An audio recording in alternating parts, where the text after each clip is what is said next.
Bismillah ar-Rahman ar-Rahim. Excellencies, distinguished delegates, ladies and gentlemen, very good morning. I would like to begin by thanking and expressing my sincere appreciation to the government of Vietnam for the invitation and the warm hospitality that has been extended to us, and congratulate the organizers, the Diplomatic Academy of Vietnam and the India Foundations and other colleagues for the excellent organization of the Third Indian Ocean Conference. I'm delighted to be here with you today to share our thinking and hopes for the Indian Oceans, as well as some lessons from our experience in the United Arab Emirates. Ladies and gentlemen, this century, the Indian Ocean is set to become one of the world's most strategic bodies of the water.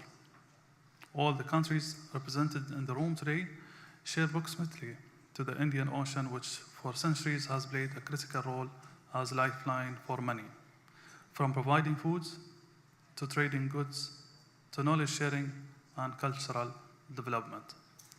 Now more than ever, the Indian Ocean is at the center of the world, driving global economic growth and prosperity.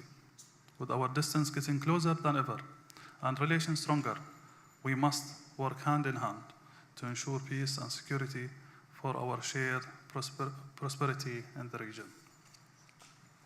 Indeed, my country, the United Arab Emirates, is witnessing firsthand the emergence of the Indian Ocean. For example, the rising energy demand in the Indian Ocean region, particularly associated with China's and India's massive and continued economical growth, has resulted in increased energy supplies from the Gulf region to Asia through Indian Ocean shipping routes. This energy supply is now equal to more than half of the world's trade in petroleum transits. More broadly, exports from Asian economies are expected to rise from 17% in 2010 to 28% in 2030, further indicating the economic vitality of the region.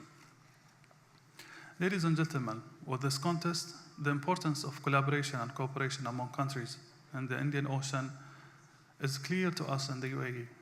However, unless we establish effective cooperation, the greater connectivity will not necessarily mean more peaceful Indian Ocean. While international efforts have been effective in defeating piracy in the Western Indian Ocean, the UAE is really proud to be a major contributor to this effort. A number of maritime security risks and crimes persist, including human trafficking as well as weapons and drug trafficking.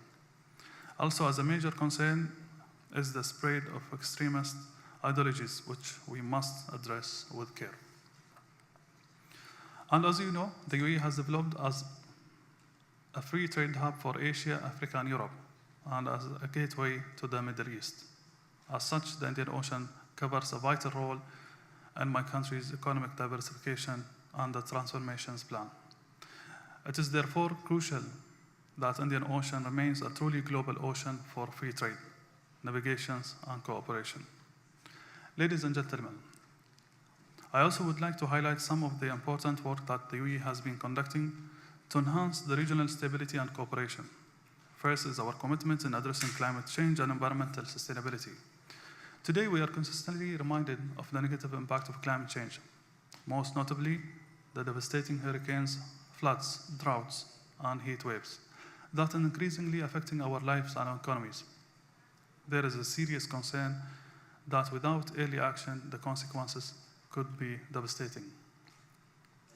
That is why the UAE is leading the way by setting ambitious national climate plan to mitigate and adapt to climate change in cooperation with the key stakeholders and partners, including business. We are early adopters of renewable energy and home to the International Renewable Energy Agency, IRENA, that promotes renewable energy globally. We're also a member of the International Solar Alliance because we see investments in renewable energy as an opportunity. We have ambitious clean energy targets of 27% by 2021, 50% by 2050, of which 44% will be coming from renewables.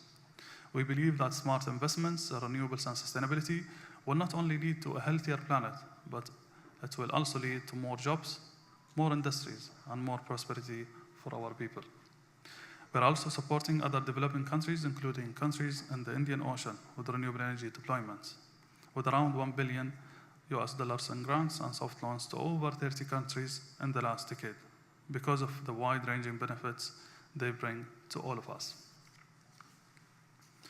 Furthermore, as a coastal country, we are well aware of the importance of marine resources for economic developments and ecosystem services that they offer. We strongly believe in the concept of a blue economy. This is why we're working with our partners to ensure sustainable management of our fish and marine species, mitigating marine pollutions and establishing protected area. The Indian Ocean is a common resource to all of us, and healthy and safe oceans are key to various economic activities, as well as for food security in the long term. More broadly, the hosting of Expo 2020 in Dubai is a prime example of how the UAE is working to enhance cooperation among countries and creating platforms for knowledge share. This will be the first World Expo to take place in the Middle East and Africa, and the biggest expo yet. It will bring together more than 180 countries and nations and attract approximately 25 million visitors over 6 months. With 75% of visitors forecasted to be international, this expo will be more global than any other. The theme of Expo is connecting minds, creating the futures, with the opportunities, mobilities, and sustainability at its core. The Expo is expected to push the boundaries for innovation solutions that will ultimately serve us all for a sustainable future. Through Expo, we want to trigger the new way of thinking and opportunities for collaboration globally, and one where sustainability is at the heart of the developments for a sustainable future for all. And last but not least, the UAE will assume the 2-year chairmanship of the Indian Ocean Rim Association, IORA, from the next year in October 2019, with the commitments to further boost the international cooperation in the Indian Ocean governance, security, and the economic architecture. We look forward to the deliberations of this high-level conference to further understand and develop ideas on how best to pursue such an objective. Again, thank you so much for hosting us, and I wish you all the best. Thank you.